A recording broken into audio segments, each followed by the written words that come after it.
Então vamos fazer a leitura então de Hebreus 10, de 11 a 18. Hoje nós terminamos, se Deus permitir, hoje nós terminamos então até o versículo 18, que nós já estudamos os versículos 11, 12 e 13, vimos também o 14, e hoje vamos entrar no finalzinho do 14 e terminar até o 18. Então aí está bem facinho hoje, né? Não está difícil. Então vamos fazer a leitura só para a gente recordar o que nós estudamos até agora, Hebreus 10, de 11 a 18. Eu vou ler então, nos acompanhe aqui na projeção aqui.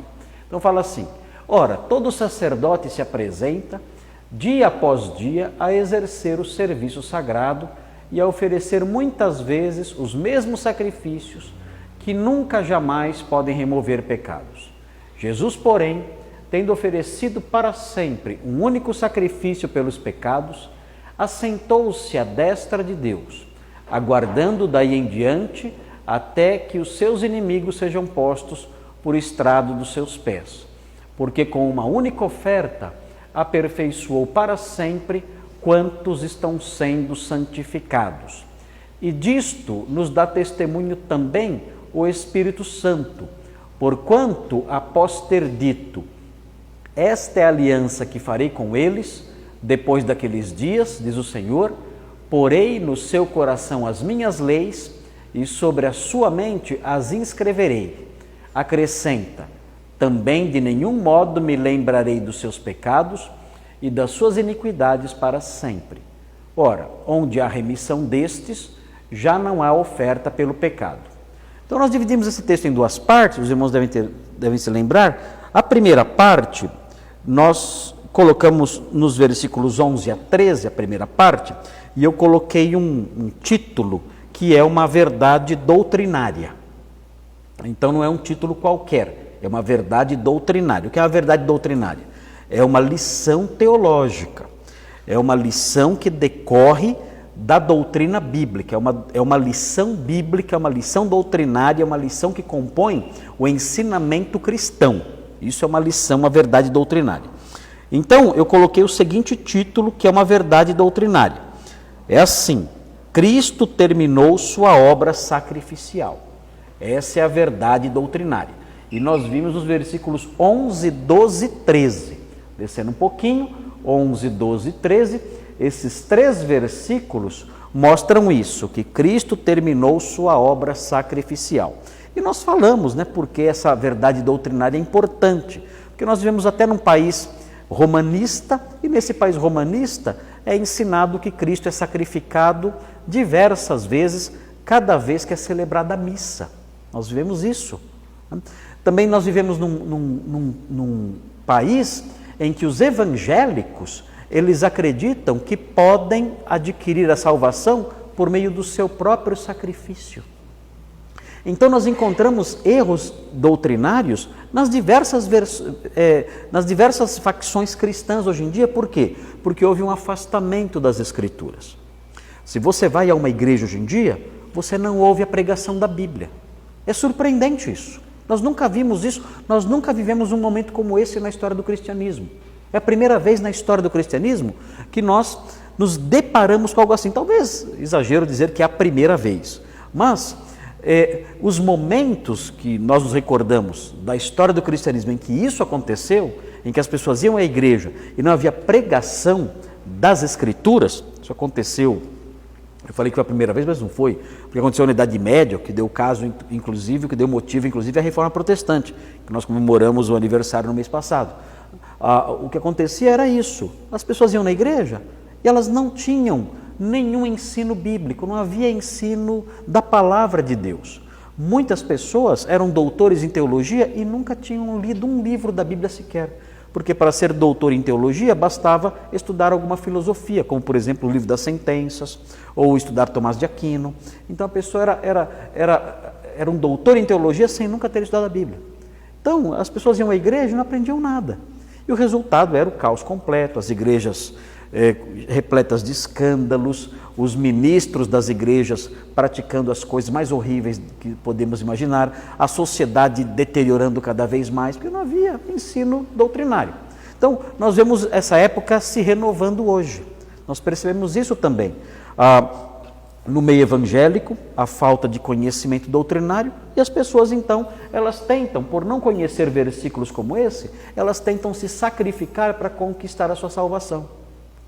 No meio católico, mesma coisa, o sacrifício lá de Jesus sendo repetido, ilusoriamente, que nada daquilo é verdade, todas as missas, para ver se a pessoa adquire a salvação ali por meio daquele sacrifício que é renovado diversas vezes a cada domingo. Então, uma lição como essa, Cristo terminou sua obra sacerdotal, com base nesses 3 versículos, é uma lição extremamente libertadora. E se tornou, hoje em dia, uma lição nova. É uma lição tão velha, é uma lição tão antiga, e ela se tornou para o meio evangélico uma lição nova, porque as pessoas não sabem disso. Elas acreditam ainda nos seus sacrifícios pessoais, acreditam ainda em superstições, em bobagens, crendo que podem ser salvas por meio dessas coisas. Então nós estudamos esses 3 versículos aí e superamos essa fase. Aprendemos que Jesus já ofereceu, esse aqui é o versículo chave, né? Chave esse aqui. Ele ofereceu para sempre, né? O definitivo, de uma vez por todas, um único sacrifício pelos pecados, um só, nem havia necessidade de mais. Ele ofereceu um só porque não havia necessidade de mais sacrifícios. Ele ofereceu de uma vez por todas, para sempre, um único sacrifício e assentou-se à destra de Deus. Acabou. Não há mais o que fazer. Nós vemos aqui um sacerdote sentado. Não existe isso na Bíblia. Nós não temos essa figura em lugar nenhum no Antigo Testamento. Onde no Antigo Testamento nós vemos um sacerdote sentado? Em lugar nenhum.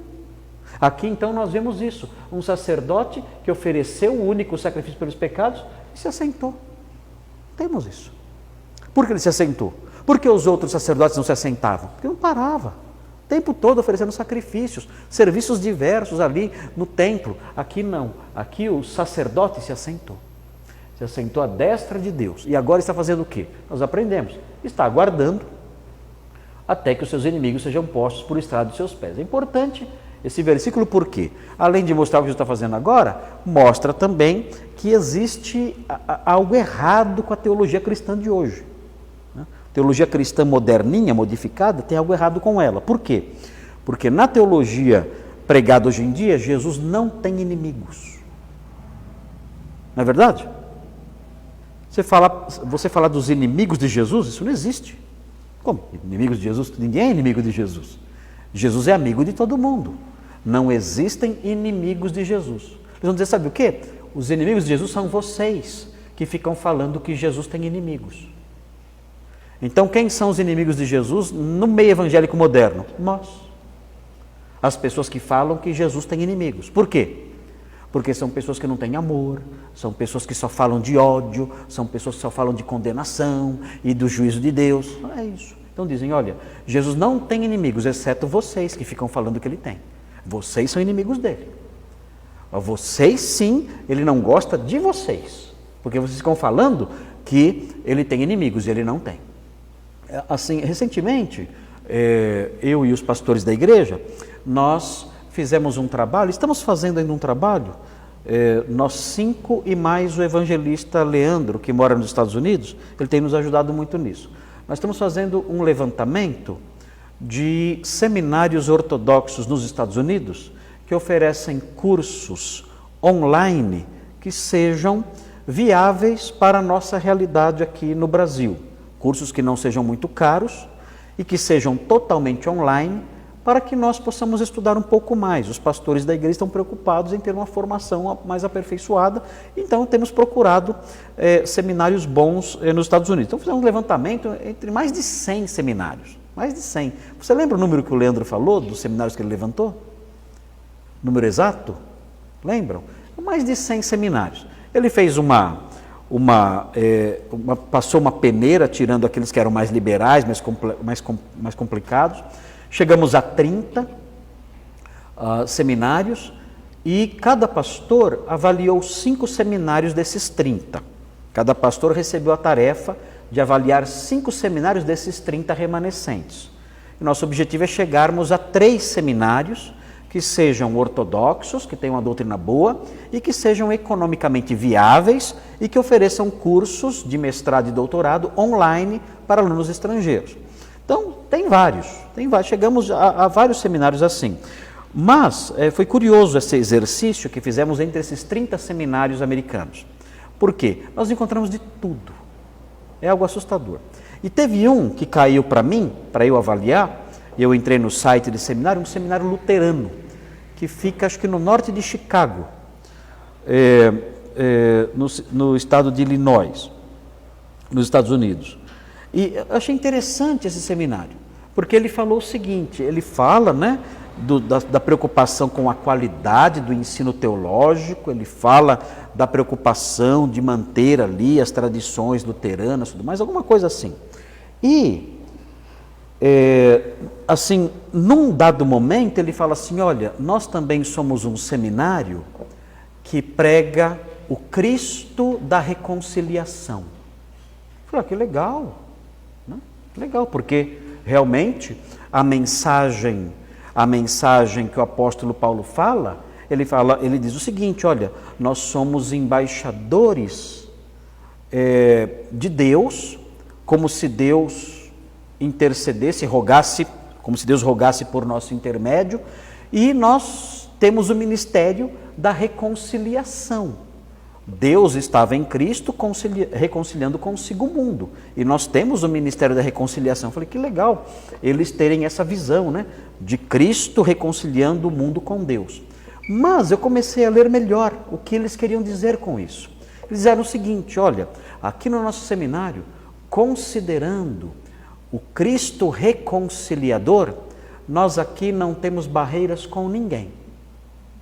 Então, se você é LGBT e quiser ser pastor e estudar no nosso seminário, não tem problema, porque nós pregamos a mensagem do Cristo reconciliador.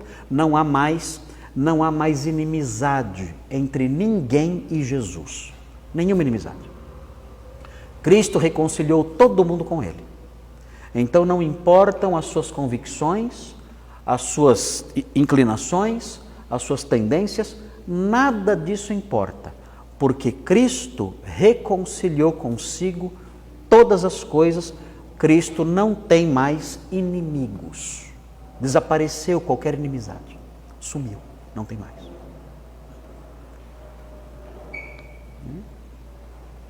Aí você olha o versículo 13, o João grifou o 14, mas a gente olha o 13, olha o 13, João, isso, aí. Olha o 13. Tem a visão desse seminário luterano e tem a visão do autor de Hebreus. Aí você tem que escolher. Qual das duas visões você vai... Só um minutinho. Você vai... Então, pois é. É isso que nós queremos dizer, né? Que essas pessoas, elas fizeram o quê? Elas pegaram uma doutrina bíblica e deturparam essa doutrina. Deus reconcilia o mundo consigo, é verdade, por meio de Cristo. Mas como é isso? Como isso acontece? Como acontece a reconciliação? Nós não podemos pegar esse versículo apenas e não entender como acontece a reconciliação. Como eu deixo de ser inimigo e me torno amigo de Jesus? Como essa reconciliação se perfaz na vida de alguém? Como isso acontece? Automaticamente? Eu já nasço reconciliado? Aí eu vou viver minha vida já reconciliado?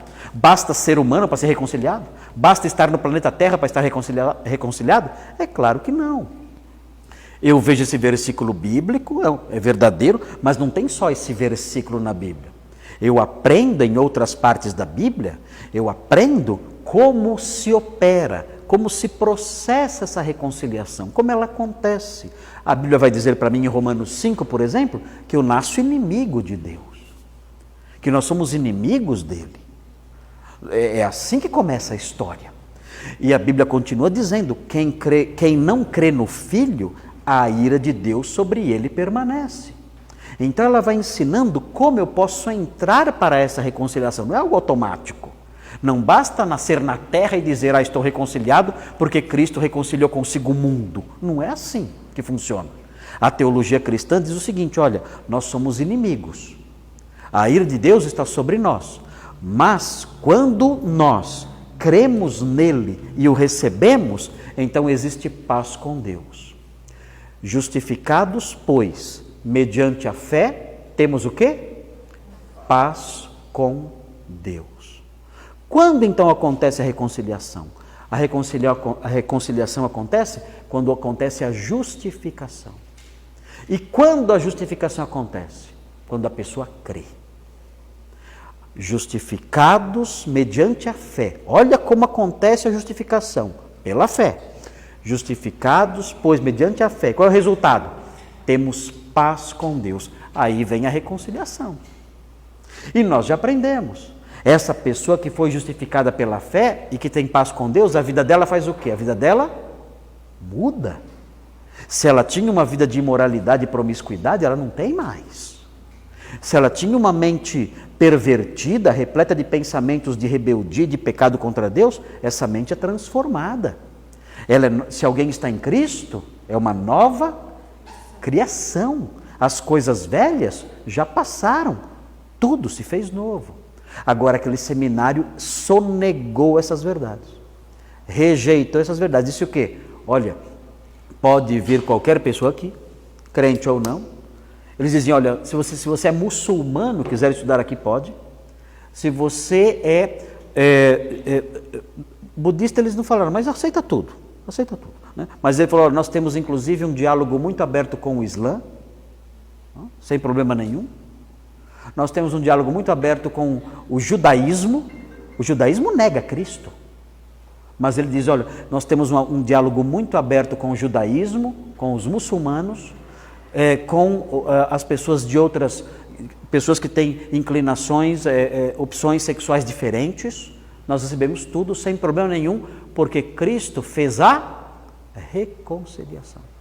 Olha, não é bonito isso? Como a mentira é linda, não é?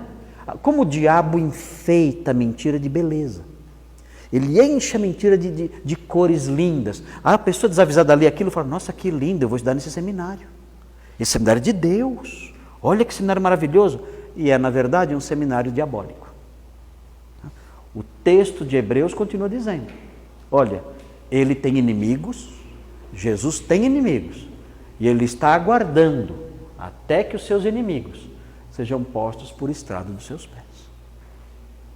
Então, quando nós estudamos a Bíblia e conhecemos a Bíblia com uma afinidade um pouquinho maior, essas mentiras disfarçadas de beleza, elas não nos pegam. Muitos crentes que não vêm aqui na igreja, talvez até membros aqui da igreja, podem se deixar levar por algo assim.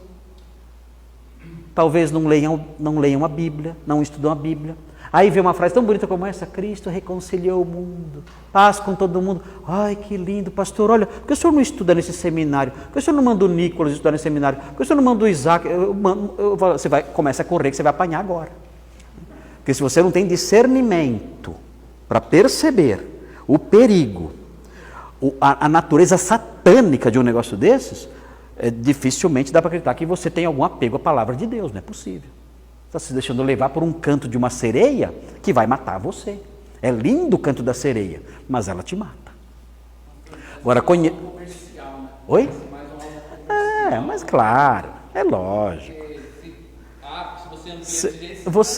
Vocês acham que essa gente está preocupada com reconciliação de Jesus? O que eles querem é mais alunos para ganhar dinheiro. É lógico, isso é comércio. Mas é aí que está. Sempre o objetivo é esse. Qual é o objetivo dos falsos mestres? Sempre é dinheiro. Sempre. O discurso bonito, cheio de Jesus, de Deus e de amor, mas o objetivo é um só: dinheiro. Só isso e nada mais. Estão um pouco ligando para Jesus e tudo mais. Muito bem, nós já vimos isso. E aí nós entramos aqui, na segunda, os versículos 14 a 18, que tem a segunda verdade. E a segunda verdade, vocês se lembram, a segunda verdade teológica, que é a seguinte: Cristo alcançou o objetivo de sua obra sacrificial. Lembram dessa lição? Cristo alcançou o objetivo de sua obra sacrificial. Na verdade, aqui, deveria talvez até estar no plural, Porque esses versículos eles não falam de um objetivo só que foi alcançado. Esses versículos falam de mais objetivos que foram alcançados. Se vocês olharem com atenção, nós olhamos aí no versículo 14 e eu expliquei para vocês, né? Olha lá, porque com uma única oferta aperfeiçoou para sempre quantos estão sendo santificados. Lembram disso? E eu falei que havia uma aparente contradição nesse versículo, não falei? Vocês lembram qual que era a contradição? Qual que era a contradição que parecia haver nesse versículo? Qual era o paradoxo? As duas coisas que pareciam estar em choque quando nós olhávamos para esse versículo antes. O texto está dizendo que ele aperfeiçoou para sempre, ou seja, uma coisa terminada. Os que estão sendo santificados. Que coisa estranha é essa? Estamos aperfeiçoados ou ainda estamos sendo santificados? O que significa isso, afinal? Então, os irmãos aprenderam, na semana passada eu expliquei para vocês. Olha, a expressão aperfeiçoou aqui tem o sentido cultico, sacerdotal. Esse é o sentido aqui, é o sentido cerimonial, ou seja, nós estamos prontos, não há mais nada que fazer conosco, estamos prontos. A palavra aperfeiçoar significa algo completo, significa completar algo. A palavra, inclusive, o sentido de perfeito não é algo sem defeito na Bíblia. Isso pode estar presente também, mas o sentido dominante da palavra perfeito é algo em que não falta nada. Entenderam? O que é algo perfeito? Algo que não tem ausências, não falta nada. Então vocês olhem o meu rosto. Meu rosto é perfeito? Meu rosto é perfeito. Nossa, mas é feio. Eu sei que eu sou feio. Eu sei. Mas o meu rosto é perfeito por quê? Porque não falta nada. Não falta nada. Por enquanto. Né? Tá? Ainda tudo aqui. Né? Se faltasse um nariz ou uma orelha, ele não seria perfeito. Então, o que é perfeição na Bíblia? Não é necessariamente beleza. Beleza envolve outras coisas. Beleza envolve perfeição, envolve proporção, envolve brilho. Beleza envolve outras coisas. Para que o meu rosto seja bonito, ele tem que ter viço e ele tem que ter proporções também. Medidas certinhas. E aí já complica tudo, né? Porque ele não é assim, meu rosto não é bonito. Mas eu já fui muito lindo, mas agora não. Né? Perdi a beleza do meu rosto, né? Desapareceu. Né? Simone não parava de me olhar, né? Tão lindo que eu era, mas perdi isso aí com o tempo. Mas a perfeição do meu rosto, ela continua aqui. Não tem beleza porque eu perdi proporções e perdi o brilho, perdi o vício da juventude. Mas a perfeição existe, porque não falta nada. Então a ideia de perfeição é isso, é o que não falta nada. Quando o texto fala, olha, ele nos aperfeiçoou no sentido cultico e sacerdotal, significa o seguinte: não falta mais nada que eu deva fazer para que eu possa comparecer como sacerdote na presença de Deus. Não falta mais nada. Está completo. Não falta nada. O que deve ser feito agora para que eu compareça diante de Deus, para adorá-lo, para servi-lo como um sacerdote, como um agente cultual, como alguém que vai realizar cerimônias de adoração e de serviço diante do trono de Deus. O que falta para que eu tenha essa possibilidade de entrar na presença dele e prestar esse serviço? O que falta? Nada. Nada. Ou seja, eu estou aperfeiçoado. Não falta nada. No sentido cultico, então, eu estou perfeito. Agora pergunta, e no sentido moral, no sentido de conhecimento, no sentido de compreensão, falta alguma coisa? Aí falta. Aí falta. E quando vai deixar de faltar? Nunca, ou dá um tempo. Hã? Um dia eu vou chegar no céu, não vou? Um dia eu vou chegar no céu. Um dia eu serei semelhante a Jesus. Né? Aqui não. Aqui pode esquecer. Aqui não tem jeito. Aqui eu vou estar com 99 anos e vai estar faltando coisa. Vão falar, mas você é um velho teimoso. Eu falo, mas ainda sou. Ainda está faltando. Então é nesse sentido que nós devemos entender o versículo 14. Olha lá. Ele aperfeiçoou para sempre, ou seja, não falta nada para que eu tenha acesso a Deus no sentido cultico, no sentido cerimonial, no sentido sacerdotal, não falta nada, eu tenho acesso a Ele. Graças a Deus por isso, louvamos a Deus por isso, Senhor, obrigado, porque eu tenho acesso à Sua presença, não preciso fazer nada mais para isso, nada.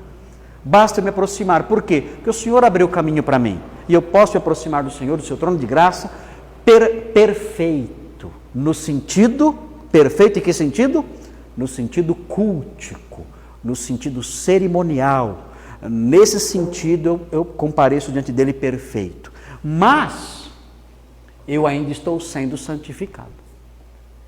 Eu estou crescendo em santidade, e isso vai se processar ao longo da minha vida.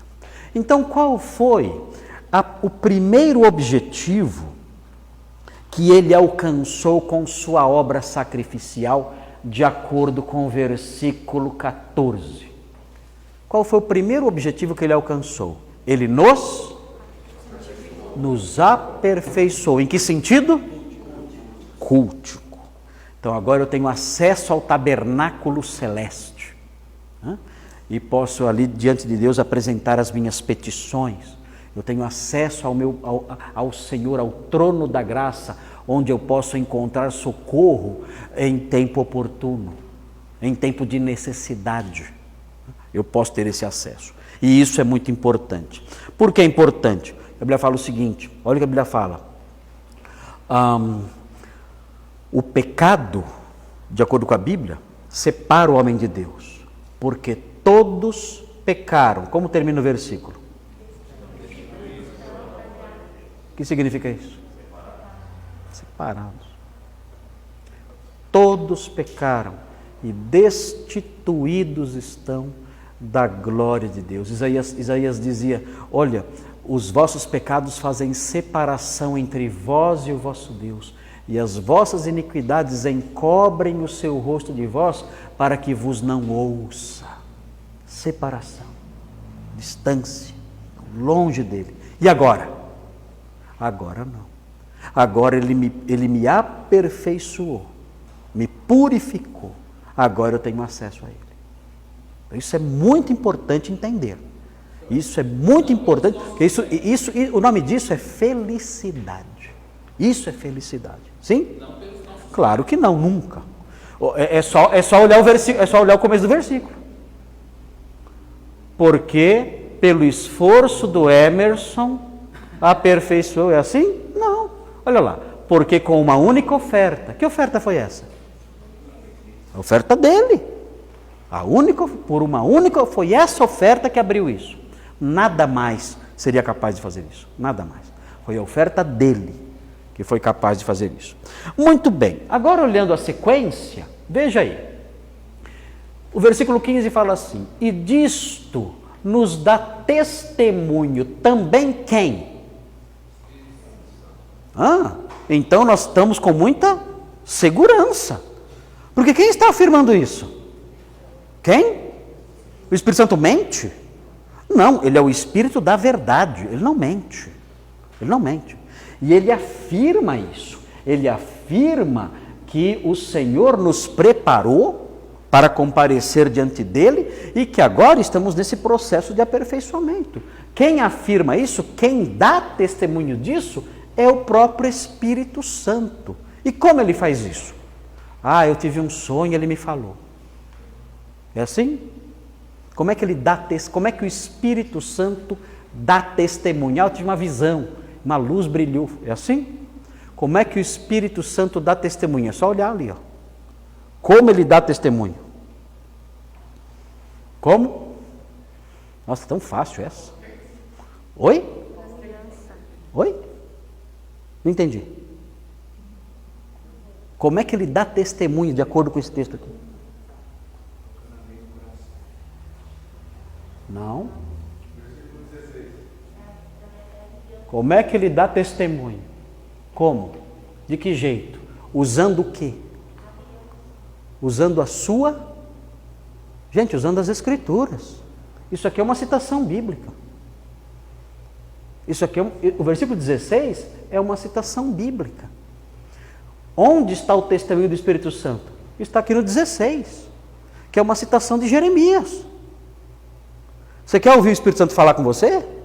É só abrir a Bíblia, tira a poeira dela e começa a ler. O Espírito Santo me revelou. Sai daqui. O que ele tinha que testemunhar, ele já testemunhou. O texto diz: e disto nos dá testemunho também o Espírito Santo, porquanto após ter dito, e aí ele cita Jeremias 31, aqui nos versículos 16 e 17. Como o Espírito Santo dá testemunho? Por meio da sua palavra. É aí quem tem segurança. Você fala assim, olha, eu queria que o Espírito Santo falasse comigo. Isso é fácil. Isso é muito fácil. Você sabe ler? Sei. Então, simples. Abra a Bíblia e leia. O Espírito Santo vai falar com você. É aí que está o testemunho do Espírito Santo. Você inventou isso? Eu inventei? Olha lá. Versículo 15.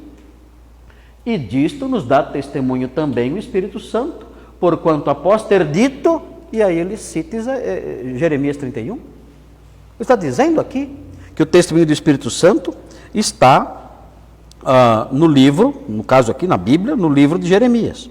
Agora vejam, é interessante observar isso por várias coisas. Primeiro porque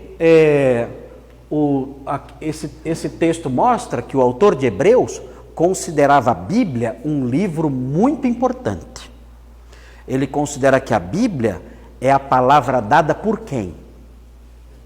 Pelo Espírito Santo.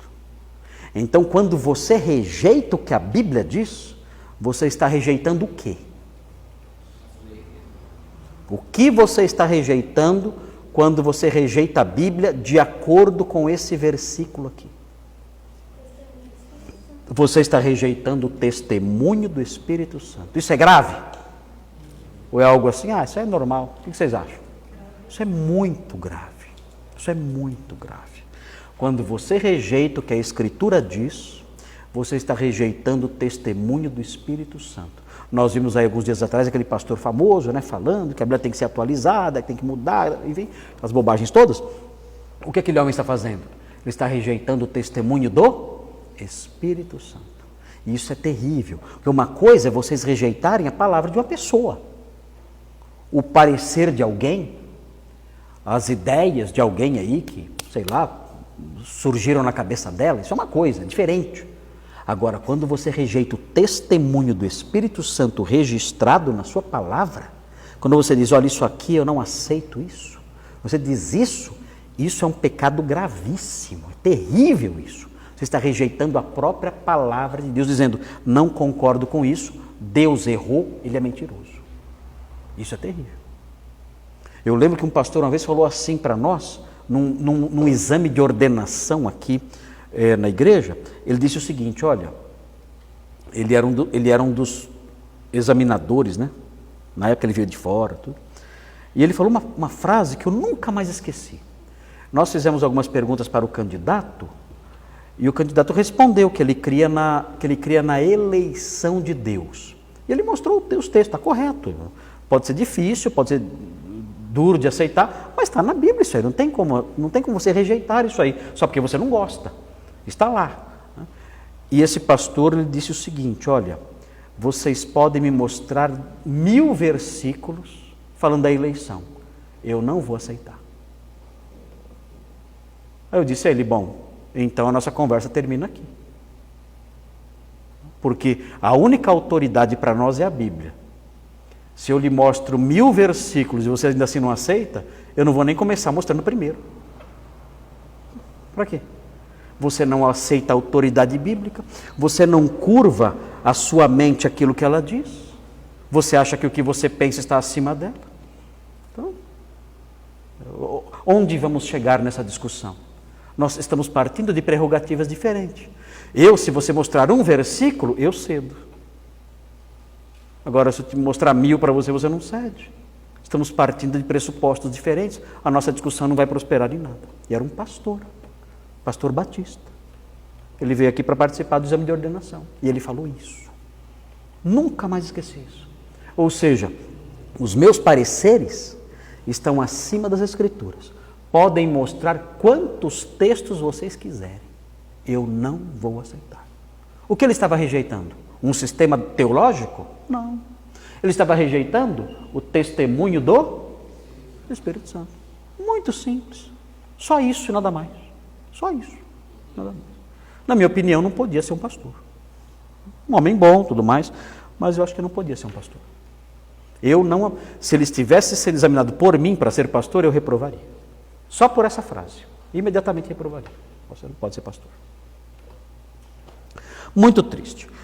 Bom, muito bem. Agora, olhe com atenção e veja aí o que Cristo fez também, aí no versículo 16, caminhando aí para o finalzinho já do nosso trecho aqui. Veja aí o que foi que Jesus obteve com o seu sacrifício. Nós já aprendemos que ele obteve o aperfeiçoamento cultico, sacerdotal, né? Não moral, mas cultico. Aprendemos isso quando olhamos para o versículo 14. Agora no versículo 16, nós aprendemos algo mais que Jesus conquistou, que ele alcançou na sua obra sacrificial.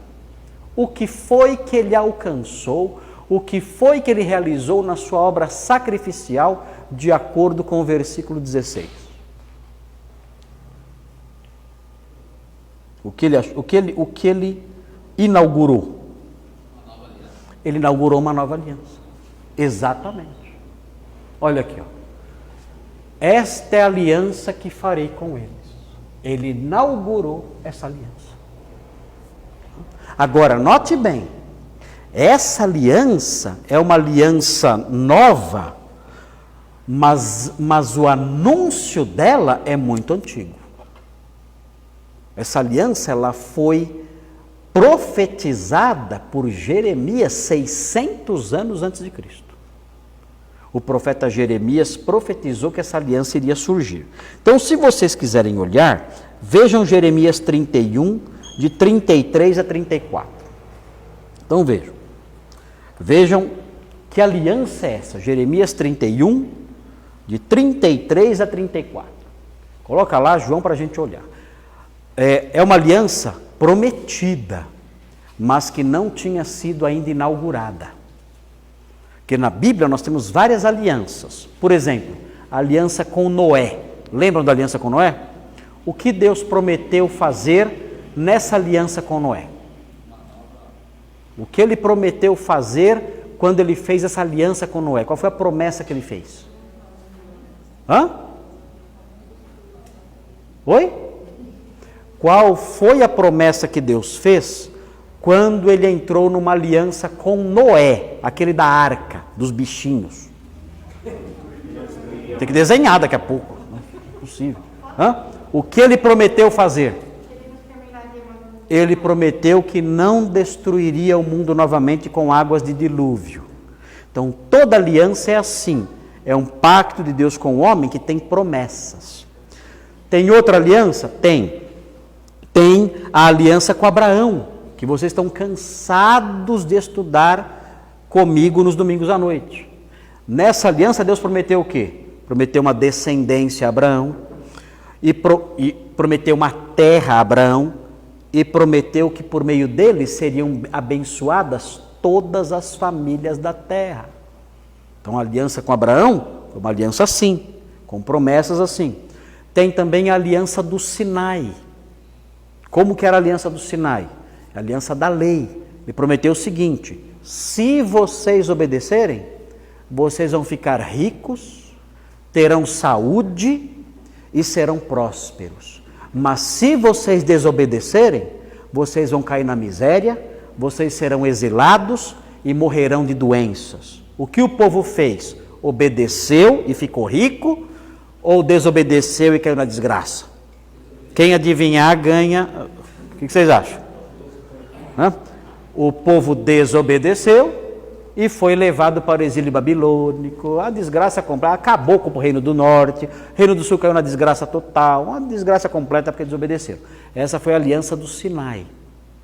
Agora, tem a aliança nova, que aparece em Jeremias 31. Olha só o que fala, 33 e 34, olha aqui. Esta é a aliança que firmarei com quem? A casa de Israel, com os israelitas, né? Depois daqueles dias. Ou seja, é uma aliança aqui que não é feita, ela é prometida aqui. Ela está guardada para o futuro. Ela estava guardada para o futuro. Então ele fala, esta é a aliança que firmarei com a casa de Israel depois daqueles dias, diz o Senhor. Na mente lhes imprimirei as minhas leis, também no coração lhes inscreverei. Eu serei o seu Deus e eles serão o meu povo. Não ensinará jamais cada um ao seu próximo, nem cada um ao seu irmão, dizendo, conhece ao Senhor, porque todos me conhecerão, desde o menor até o maior deles, diz o Senhor, pois perdoarei as suas iniquidades e dos seus pecados jamais me lembrarei. Era uma aliança prometida. Agora é importante notar o seguinte, as alianças sempre são seladas com sangue. O que Jesus fez então? Por meio do seu sangue, ele inaugurou qual aliança? Essa aqui. Jeremias falou, eu vou criar uma nova aliança. É Deus falando por meio de Jeremias, 600 anos antes de Cristo. Eu vou firmar uma nova aliança com o povo de Israel. Eu vou. E nessa aliança eu prometo duas coisas. Primeiro, eu vou gravar a minha lei no coração deles. E segundo, eu vou perdoar os seus pecados. Ele prometeu isso. O que Jesus fez então? Quando Jesus veio, ele inaugurou a nova aliança prometida lá no profeta Jeremias. Agora volta para Hebreus e veja aí. E o que é interessante notar é que é o seguinte, com quem era a aliança mesmo? Israel. Mas só que aconteceu, o apóstolo Paulo fala em Efésios que ele recebeu a revelação de um mistério que estava oculto dos homens de outras gerações. Ele recebeu a revelação de um mistério que os homens de outras gerações, a eles, não foi dado conhecer. E que mistério era esse? Que os gentios são co-herdeiros da promessa com Israel. Ou seja, a nova aliança ia abençoar quem também? Os gentios. Só que eles não sabiam disso na época de Jeremias. O apóstolo Paulo é que recebeu a revelação e escreveu em Efésios e contou para nós. Ninguém sabia até hoje. Ele falou o seguinte, olha, os homens de outras gerações não sabem disso. Uau, é um segredo. É um segredo oculto dos homens de outras gerações. Mas agora isso foi dado a conhecer aos santos apóstolos e profetas pelo Espírito, a saber que os gentios são co-herdeiros, herdeiros da mesma promessa com Israel. Agora eu leio aquela aliança e eu falo, peraí, então agora, essa aliança então beneficia quem agora? Israel e quem mais? E os gentios. Como? Por meio de Cristo. Sabe o que é legal nisso aí? Olha o que acontece. É nesse ponto que a aliança nova se encontra com a abraâmica. O que diz a aliança nova? Eu vou mudar o coração e perdoar os pecados. E o que diz a aliança abrâmica? Por meio de Jesus serão abençoadas todas as famílias da terra. Então o que aconteceu? A aliança abraâmica e a aliança nova se uniram. A nova aliança passou a abençoar todas as famílias da terra. Entendeu, Sofia? A nova aliança e a aliança abraâmica deram as mãos. Então, qual aliança me abençoa hoje? As duas. A aliança abraâmica, eu sou abençoado porque todas as famílias da terra são abençoadas por meio da fé em Jesus e eu faço parte disso. E a aliança nova me beneficia porque os gentios se tornaram herdeiros dessa promessa. Agora, o nosso coração também é transformado e os nossos pecados também são perdoados. Olha lá em Hebreus de novo. Esta aliança que farei com eles depois daqueles dias. Ele cita exatamente Jeremias 31. Porém no seu coração as minhas leis, e sobre a sua mente as escreverei. O que é isso aqui? Isso é a conversão. É a mudança de coração. Então o que Jesus conquistou? Ele inaugurou uma nova aliança que consiste de mudar o coração das pessoas. E o que mais? Ele inaugurou uma nova aliança que consiste do que mais? De modo nenhum me lembrarei dos seus pecados. A nova aliança consiste do que mais? Do perdão de pecados. Então quando você olha para isso aqui, você pode inclusive construir um conceito de crente. O que é um crente? De acordo com isso aqui. Com tudo isso aqui. Então aprenda o seguinte. Crente é alguém que foi aperfeiçoado, que está sendo santificado, que teve o seu coração transformado e que teve os seus pecados perdoados. Quer mais? Quer mais alguma coisa? Olha só, olhando para esses versículos aqui, você pode construir um conceito de crente. Quem sou eu? Quem sou eu como crente? Eu sou alguém que foi aperfeiçoado, podendo agora ter acesso a Deus. Eu sou alguém que está sendo santificado gradativamente. Eu sou alguém que teve o coração transformado, ele escreveu no meu coração a sua justiça, e eu sou alguém que tive os pecados perdoados. Eu sou um crente. Eu fui beneficiado pela aliança de Deus com Abraão, e eu fui beneficiado pela aliança que Deus chama em Jeremias de nova aliança. Eu fui beneficiado por essa aliança também. E Cristo, ao morrer na cruz, tornou tudo isso possível.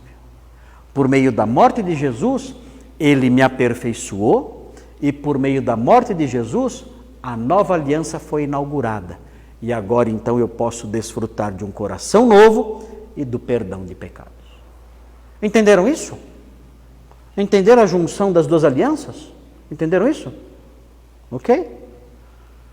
Muito bem. Lembra que ele falava? Ele falava assim, olha, todo ano se faz recordação de pecados no sistema levítico. Lembra que ele fala? Todo ano se faz recordação de pecados. Ou agora? Não me lembrarei mais. Bom, né? Não é bom? Que aliança vocês preferem? A aliança da lei ou a aliança nova? A da lei é paulada, hein? Se não obedecer é miséria. Nós estamos debaixo da nova aliança. Dos nossos pecados ele não se lembra mais. E, terminando o versículo, o trechinho aqui com o versículo 18, tem o último resultado, o último objetivo alcançado pela morte, pela obra sacrificial de Jesus. Qual é, aqui no 18, o último objetivo alcançado pelo sacrifício de Jesus? Remissão já está aqui, ó. Dos seus pecados, não me lembrarei dos seus pecados, já é remissão, é o perdão. Mas o que mais? O que mais aconteceu graças ao sacrifício dele? Já não precisamos mais do quê?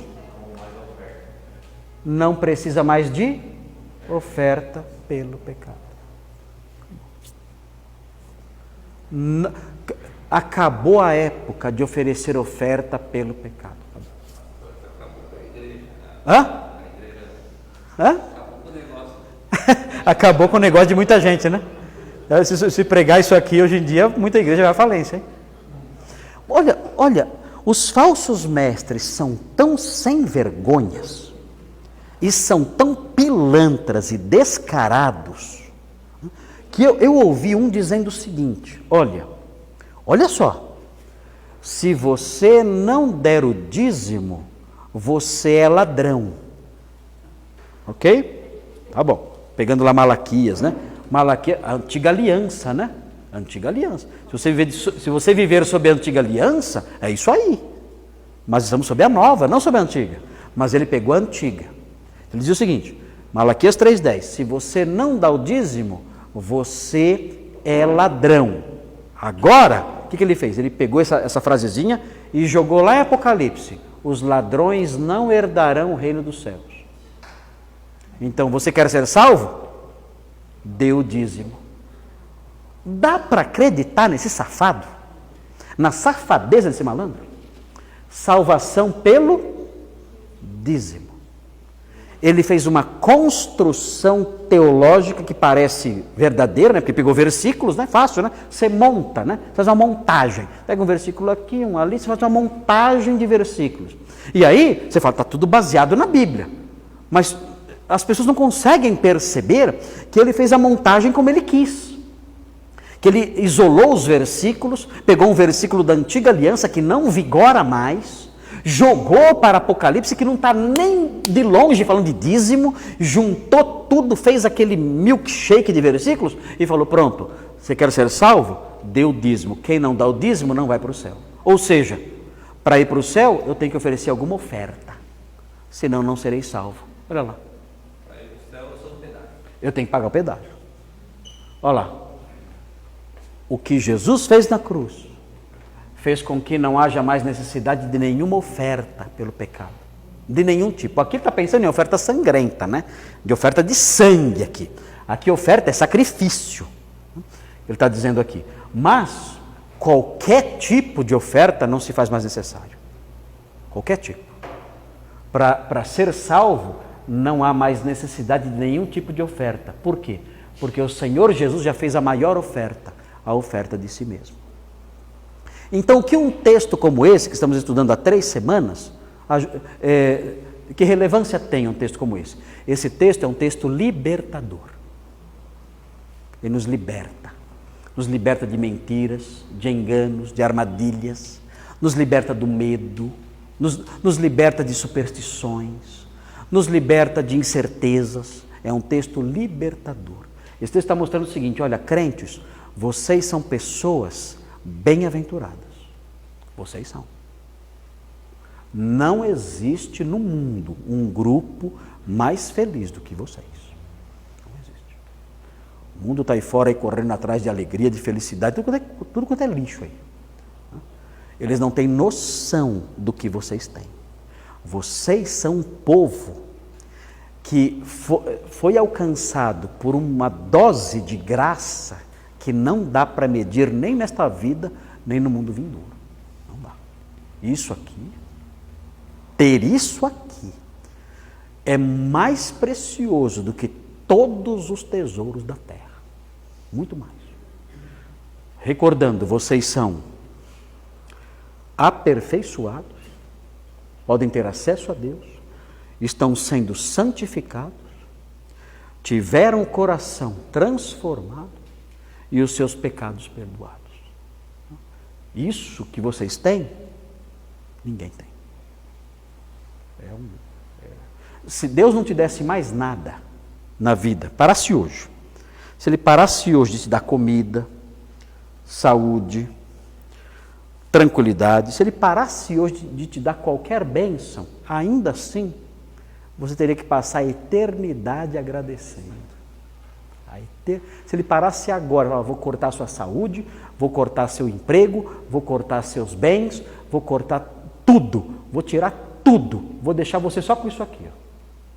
Ainda assim, você teria motivos para passar a eternidade dizendo muito obrigado para todo sempre. Porque nada se compara com isso aqui. Certo? Sobrevivemos ao parágrafo? Semana que vem, o que tem aí, João, para nós? O que tem para nós aí? Olha lá. Olha aí. Olha o que começa agora. A parte pastoral. Agora começa a parte pastoral. A parte teológica passou. Agora é a parte prática. Olha lá o que é para fazer. Olha o que é para fazer agora. Por que ele colocou tendo pois? Por que ele colocou pois? Portanto. É portanto e pois portanto? Deixa eu ver se é rum. Deixa eu ver a palavrinha aqui na língua grega, aqui, qual que é. Vamos ver se é a que eu estou pensando. Se for a palavra oum. Hebreus 10, 19. Vamos ver se é. É isso aí mesmo, olha lá. Tendo, portanto, esse pois pode ser pois ou portanto. Então, tendo, portanto, por que ele colocou portanto? Porque ele falou anteriormente. Vocês estão já aperfeiçoados. O que ele vai fazer agora? O sacerdote está paramentado. O sacerdote está prontinho. Falta alguma coisa no sacerdote? Nada. Todo vestido bonitinho, já foi lavado, já fez as abluções, tudo certinho, já sacrificou, o sangue já foi derramado, tudo certo. O que falta agora? Agora, entre logo, onde? Entre no Santo dos Santos. Entre no Santo dos Santos. Olha aqui, ó. Todo trecho aqui fala disso. Aproveite essa sua nova condição. Você está pronto, está prontinho, lavado, purificado, vestido, tudo certinho. Só falta agora você entrar no Santo dos Santos, se aproximar com sincero coração, em plena certeza de fé, desfrutar disso agora, dessa aproximação, dessa comunhão que nós podemos ter com o Senhor. As pessoas, elas sentem o coração tão vazio, às vezes, não sentem? Por que será isso? Por que será que ela sente o coração tão vazio? Tanto medo, incerteza, tristeza, angústia. Por quê? Por que isso? Quando nós podemos ter acesso ao Santo dos Santos e desfrutar de uma comunhão com Deus que nos enriquece, que nos alegra, que enche o nosso coração de paz. Na presença dele nós temos descanso, conforto, paz, temos tudo isso. Temos tudo isso com Ele. Os escritores bíblicos falam disso, né? O Senhor Jesus falou: vinde a mim os que estão cansados e oprimidos, eu vou aliviar você. Se você vier a mim, eu vou dar descanso para a sua alma. Ele fala essas coisas. E você vê crente aí, arrancando os cabelos, tomando remédio de tarja preta. O que está acontecendo? Não é errado tomar remédio de tarja preta, mas alguma coisa aconteceu lá atrás. Não é possível. Ou isso aqui vale alguma coisa, ou estamos perdendo o nosso tempo. É possível pegar uma depressão tendo gratidão? É uma pergunta séria, né? Talvez seja possível porque tem questões químicas também, né? Mas, uma coisa é certa: as coisas que o Senhor disse são verdadeiras. Junto dele existe paz, existe satisfação, isso existe. Ele satisfaz o coração das pessoas. Não significa que o crente vai ficar dando risada o tempo todo, mas significa que ele pode atravessar o vale da sombra da morte. Ele vai ver o vale, ele sabe que está no vale da sombra da morte, o coração dele está apertado, mas ele diz: ainda que eu ande no vale da sombra da morte, não temerei mal nenhum, porque tu estás comigo, a tua vara e o teu cajado me consolam. Então ele caminha nesse vale. Ele não é como incrédulo, não, fica louco, desesperado e faz loucuras por aí. Não. Ele sabe: eu estou com o Senhor e Ele está comigo. Eu posso desfrutar dessa comunhão e atravessar esse vale escuro. Ninguém é bobo de dizer que o crente nunca fica triste. Seria uma bobagem sem tamanho isso aí. É só ler o livro dos Salmos. Tem um monte de salmo triste lá. É só olhar algumas cartas de Paulo. Paulo enfrentando tristezas terríveis em várias ocasiões da sua vida. Mas é o modo como a pessoa mostra a sua estrutura nessas horas. É o modo como a pessoa mostra a sua maturidade, a sua estrutura nessas horas. em que ele caminha com força, confiando, o Senhor está comigo. E ele passa pelo vale e chega do outro lado. Mais ou menos aquela frase, Deus é bom em todo o tempo, todo Deus é bom. Mais ou menos nesse sentido. Em qualquer momento, Deus é bom. Não estou... Mesmo numa... mas eu estou falando da comunhão com Deus. Da comunhão com o Senhor. Nas horas difíceis, desfrutar da sua presença. Isso que é importante.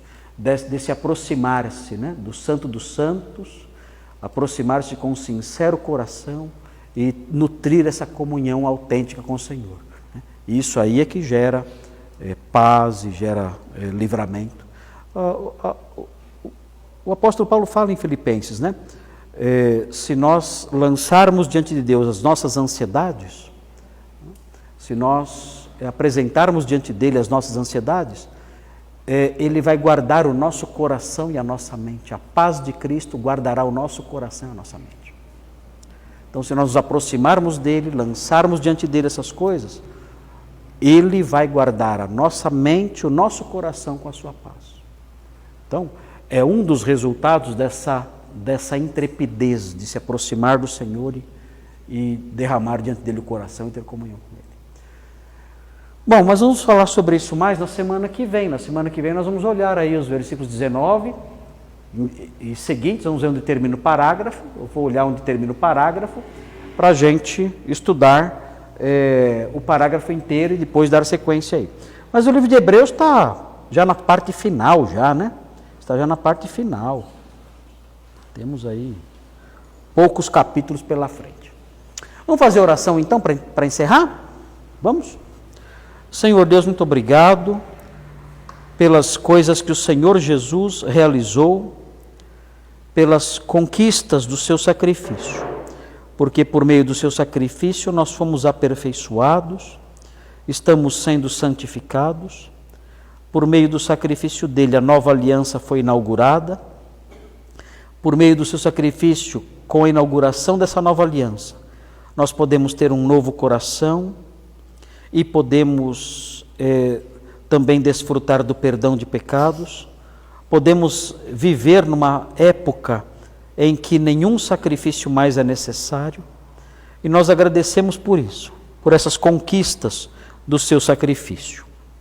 Pedimos que o Senhor nos ajude para que essas verdades tão preciosas façam parte da nossa vida para sempre, para que a nossa gratidão seja real e seja autêntica, e possamos viver como crentes verdadeiros.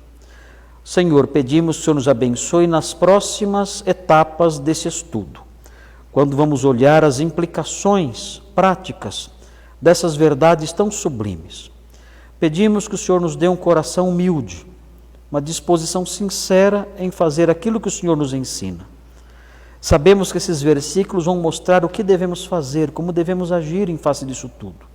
Queremos suplicar que o Senhor nos dê iluminação na nossa mente, iluminação do nosso coração, compreensão verdadeira disso tudo, para que esse conhecimento não fique só no nosso cérebro, mas o conhecimento dessas coisas se expanda e envolva tudo aquilo que somos e tudo aquilo que fazemos, que possamos ser exemplos vivos dessas doutrinas todas, postas em prática. Pedimos essas coisas, suplicamos essas bênçãos, em nome de Jesus, o Salvador. Amém.